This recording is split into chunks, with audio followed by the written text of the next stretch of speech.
देखिए, ऐसा लग रहा है कि बांग्लादेश भगवान भरोसे चल रहा है।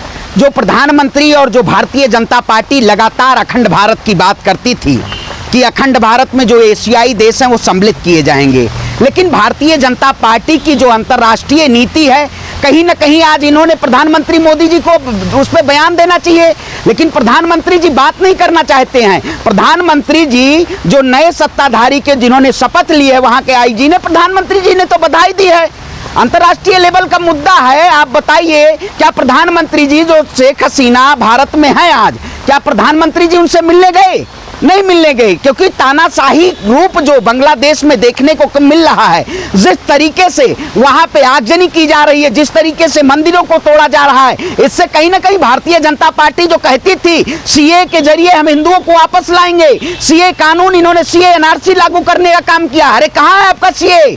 आज देश, विश्व, अंतर्राष्ट्रीय लेवल पे देश के हिंदू प्रभावित हो रहे हैं, विश्व के हिंदू प्रभावित हो रहे हैं, क्योंकि ये सरकार निरंकुश सरकार है। ये सरकार नीति की सरकार नहीं है। अगर इनकी पॉलिसी जो होती, इंटरनेशनल पॉलिसीज जो है, कहीं ना कहीं जयशंकर का बयान आना चाहिए। जयशंकर ने एक दिन मीटिंग की, उसके बाद दोबारा अभी तक उनका कोई बयान नहीं आया कि हम क्या स्टैंड ले रहे हैं। आपने देखा होगा बांग्लादेश में जब तख्ता पलट हुआ था, उसके बाद चीन ने किस तरीके से बांग्लादेश, वहां श्रीलंका के सारे बंदरगाहों को उन्होंने अपने अधीनस्थ कर लिया। आज लड़ाई तमाम ऐसे मुद्दों के है। अंतर्राष्ट्रीय लेवल पे देश के प्रधानमंत्री को जवाब देना चाहिए, लेकिन वो जवाब नहीं देते हैं, वो सिर्फ और सिर्फ बधाई देने का काम कर रहे हैं। आज देश में जिस तरीके से त्राहिमाम मचा हुआ है, तमाम ऐसे देश के मुद्दे हैं, लेकिन देश के मुद्दों पे सदन में माइक बंद कर दिया जाता है। आज देखा होगा राज्यसभा में, आज राज्यसभा की कार्रवाई में जिस तरीके से विपक्षी नेताओं की आवाज को दबाया गया, इसके कहीं ना कहीं ये तानाशाही रवैया भारतीय जनता पार्टी का जो है, ये पूर्ण रूप से दिखाई दे रहा है। और देश के प्रधानमंत्री जवाब दें, देश पर भी बात करें, लेकिन देश पे बात नहीं करना चाहते, ना विदेश नीति पे बात करना चाहते हैं। ये सरकार पूरी तरीके से कोलैप्स सरकार है। इस सरकार के शासनकाल में आज तक कोई भी, चाहे जो बांग्लादेश में हुई है ना, भारत में थोड़ी। अरे मैं देखिए, मैं कहता हूँ सीए के जरिए बांग्लादेश के हिंदुओं को आपने बड़ा ढिंढोरा पीटा था कि हम सीए लागू करेंगे, हम एनआरसी लागू करेंगे। क्यों नहीं विश्व के हिंदुओं को संरक्षण दिया जा रहा है? ये सरकार हिंदुओं की ठेकेदारी करती है। ये सरकार कहीं ना कहीं ठेकेदारी की सरकार है। ये देश के और विश्व के अंतर्राष्ट्रीय लेवल पे इसके कोई नीति नहीं है। राहुल गांधी क्यों नहीं बोल रहे हैं? कांग्रेस क्यों चुप बैठी है? देखिए, हम नेता हमारे लगातार बोलते आए हैं। हमारे नेता ने लगातार आवाज उठाने का काम किया। हमारे नेता ने किससे, किसानों से, देश के किसानों से मिलने का काम किया? नहीं किया। देश के किसानों से देश के प्रधानमंत्री मिले, वो तो संसद की दहलीज पे उनको रोकना चाहते थे। ये प्रधानमंत्री कहीं ना कहीं पूरी तरीके से डरे और सहमे हुए हैं। इनको जवाब देना चाहिए। आज जिस तरीके से विपक्ष पूरी तरीके से देश की आवाज उठाने का काम कर रहा है, देश का युवा परेशान है, देश की नीति पे भी नहीं बात करना चाहते हैं। ये संसद किस लिए? आप सोच रहे कि तख्ता पलट जो है भारत में भी होगा? नहीं, बिल्कुल। देखिए, बैसाखी की सरकार है ये सरकार, चंद दिनों की सरकार है। बैसाखी पे सरकार है ना, देश की जनता के ने सरकार नहीं चुनी है। प्रधानमंत्री इतने बड़े तानाशाह है कि इनके शासनकाल में आप बताइए, तमाम ऐसे बीजेपी के नेता भ्रष्ट हैं, लेकिन देश के प्रधानमंत्री एडीआर की रिपोर्ट नहीं देखना चाहते हैं। देश के प्रधानमंत्री उन भ्रष्टाचारियों को जेल की सलाखों के पीछे नहीं डालना चाहते हैं। आज तमाम ऐसे मुद्दे हैं विश्व लेवल पे। आप बताइए, चीन विश्व लेवल पे विश्व बैंक से कितना कर्जा भारत ने लिया इंफ्रास्ट्रक्चर बनाने के नाम पे। क्या कहेंगे आप? देखिए, 160 लाख करोड़। देखिए, मैं कहता हूं, इस देश में कट्टरता किसी भी, चाहे कोई भी कट्टरता हो, चाहे विश्व की बात करें, चाहे देश की बात करें, कट्टरता इस देश के लिए भी खतरनाक है। प्रधानमंत्री ने जिस तरीके से कट्टरता के जरिए इस देश को नफरत की आग में झोंकने का काम किया, कौन नेता उस नफरत की आग को बुताने का काम किया? एक ही नेता, राहुल गांधी ने देश की आवाज को बनने का काम किया, लेकिन प्रधानमंत्री देश की आवाज नहीं बनना चाहते हैं। हिंदू जो है बॉर्डर पर खड़ा है, बांग्लादेश का तमाम हिंदू बॉर्डर पर खड़ा है, क्या भारत को लेना चाहिए उनको? देखिए, बिल्कुल। अगर सीए कानून आपने लाया है तो उनको शरण देनी चाहिए, उनको सुरक्षित लाना चाहिए भारत, क्योंकि आपने ही कहा था, टीवी मीडिया ने महिमा मंडन किया था कि भारतीय जनता पार्टी ने सीए एनआरसी लागू कर दिया, सीए एनआरसी। लेकिन अब सीए एनआरसी का जिक्र नहीं हो रहा है। अब बीजेपी के नेता उस पर कोई बात नहीं करना चाहते हैं। आज देश के भी मुद्दे हैं, आप पत्रकार हो, आपको जहां टीआरपी मिलेगी आप उस मुद्दे की बात करेंगे। देश कितना परेशान है। शुभेंदु अधिकारी ने कहा 1 करोड़ लोग आएंगे आने वाले दिनों में। अरे भैया, शुभेंदु अधिकारी वही है ना जो नफरती, जो बंगाल में किस तरीके से बंगाल में आगजनियां हो रही थी, किस तरीके से बंगाल में लोगों को पीटे जा रहे थे, तब शुभेंदु अधिकारी नहीं दिखाई दे रहे थे।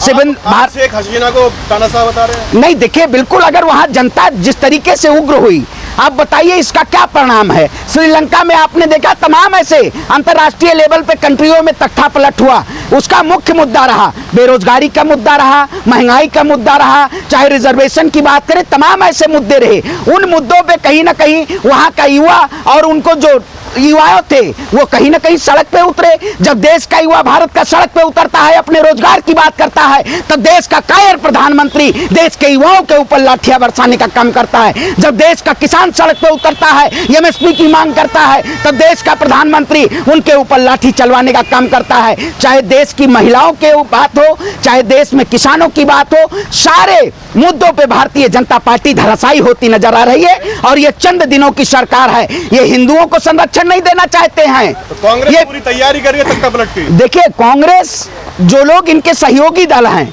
सहयोगी दल इस संसद में नहीं समर्थन देना चाहते हैं। अगर सहयोगी दल समर्थन देते, आप बताइए, प्रधानमंत्री जी कह रहे थे विश्व में डंका बज रहा है, विश्व में अगर डंका बजता तो आप बताइए विनेश के साथ जिस तरीके से साजिश के जरिए विनेश के साथ साजिश किया गया, नहीं किया गया, क्योंकि WFI में कौन है? वही लोग हैं जो बृजभूषण शरण सिंह आरोपी थे, उन्हीं के लोग आज बैठे हुए हैं। नियम होता है। अरे मैं कहता हूँ नियम होता है। डाइटेशन का क्या मतलब था? डाइटेशन का क्या काम होता है? हम कोई गली का क्रिकेट खेलने जा रहे हैं या गली में रेसलिंग बनने जा रहा है क्या? नहीं, देखिए, भारत बांग्लादेश, भारत में नीति है, भारत का लोकतंत्र विश्व के पटल पे सबसे मजबूत लोकतंत्र है, लेकिन उस मजबूत लोकतंत्र को भारतीय जनता पार्टी ने तानाशाह बनाने का काम किया। और तानाशाह जिस देश का भी तानाशाह वो कहीं भी ऐसे ऐसे मुद्दों में अगर वो बात नहीं करता है तो देश की जनता उग्र होती है, देश की जनता आवाज उठाती है। हम लोग गांधीवादी लोग हैं, हम गांधीवादी विचारधारा के जरिए, आज 9 अगस्त है, आज हमने आजादी की लड़ाई की शुरुआत की थी, आज काकोरी का 100 वर्ष पूरा हो रहा है। और आज 9 अगस्त के दिन हमने अंग्रेजों को भारत छोड़ने की बात कही थी। हम इन काले अंग्रेजों को भी इस देश की सत्ता से बेदखल करने का काम करेंगे, क्योंकि ये लोग बुलडोजर के जरिए न्याय देना चाहते हैं। ये लोग किसानों को अन्याय, किसानों को खालिस्तानी आंदोलन जी भी कहते हैं, ये किसानों के हितैषी भी नहीं है। इसमें शुक्र करिए मोदी जी हैं, मजबूत प्रधान। मोदी जी के इस शासनकाल में हमारी हिंदू बहन बेटियों के साथ बनारस में BHU में जिस तरीके से भाजपा के नेताओं ने जघन्य अपराध किया हमारी बहनों के साथ, तब उत्तर प्रदेश में ढोंगी आदित्यनाथ का बुलडोजर नहीं गया। क्यों नहीं गया बुलडोजर? वो देश की बेटी नहीं थी। ये लोग समुदाय के नाम पे बहन बेटियों को चिन्हित करते हैं, वो हमारे देश की बेटी थी। आपने देखा होगा बनारस में किस तरीके से, बनारस जो है, बनारस में वहाँ की सांस्कृतिक और वहाँ की गंगा जमुनी तहजीब को किस तरीके से भारतीय जनता पार्टी ने धूमिल करने का काम किया, क्योंकि वहाँ की बहन बेटियों को नहीं न्याय मिला। हाथरस की बहन बेटी को न्याय नहीं मिला। प्रज्वल रेवन्ना जो राम मास रेपिस्ट था, वो जेल की सलाखों के अंदर नहीं है। भारतीय जनता पार्टी कट्टरता पे क्या कहेंगे सरवन पांडे? देखिए, मैंने क्या कहा, मैंने आपको, कट्टरता किसी भी देश की खराब होती है, कट्टरता से देश कमजोर होता है। आज 160 लाख करोड़ कर्जा है भारत पे, इसका जिम्मेदार कौन है? इसका जिम्मेदार देश के प्रधानमंत्री हैं। आखिर देश के युवाओं को रोजगार की जरूरत थी, लेकिन भारतीय जनता पार्टी ने इंफ्रास्ट्रक्चर देने का काम किया, और जितने भी इंफ्रास्ट्रक्चर इनके शासनकाल में हुए वो सब लीकेज हो गए। चाहे बिहार में पुल की बात करिए, चाहे संसद की बात करिए, चाहे राम मंदिर निर्माण की बात करिए, ये कौन से राम की बात करते हैं? इन्होंने राम के नाम पे देश को लूटने का काम किया है। अरे रघुकुल रीत सदा चली आई, प्राण जाए पर वचन न जाए। इन्होंने कहा, सुनिए, ये कहा सबका साथ होगा, सबका विकास होगा, सबका प्रयास होगा, सबका विश्वास होगा। कहाँ है मोदी जी का वो विकास? कहाँ है मोदी जी का वो विश्वास? मोदी जी ने क्या विश्वास दिलाने का काम किया? देश की जनता को इन्होंने विश्वास दिलाने का काम नहीं किया, देश की जनता को बेरोजगार बनाने का काम किया। आज महंगाई त्राहिमाम है, लेकिन मजाल है वित्त मंत्री बात कर ले, मजाल है प्रधानमंत्री बात कर ले। ये हिंदू कर रही है ना, हिंदुओं को बचाने की बात कर रही है। देखिए, ये हिंदू के संरक्षित नहीं है, ये हिंदू को संरक्षण नहीं देना चाहते। ये हिंदू के नाम पे सियासत करना चाहते हैं। ये राजनीति भारतीय जनता पार्टी हिंदू मुसलमान के नाम पे, आपने देखा होगा उत्तर प्रदेश में जिस तरीके से कौन से गैर संवैधानिक तरीके से कानून लाने का काम किया। हम जिस संविधान की बात करते हैं, हम जिस समानता की बात करते हैं, एकता की बात करते हैं, अखंडता की बात करती हैं, भारतीय जनता पार्टी ने उत्तर प्रदेश में उसको अक्षुण्ण करने का काम किया। ये सरकार न्याय वाली सरकार नहीं है, ये सरकार अन्यायकार की सरकार है। इस सरकार के शासनकाल में अमृत की वर्षा हो रही है।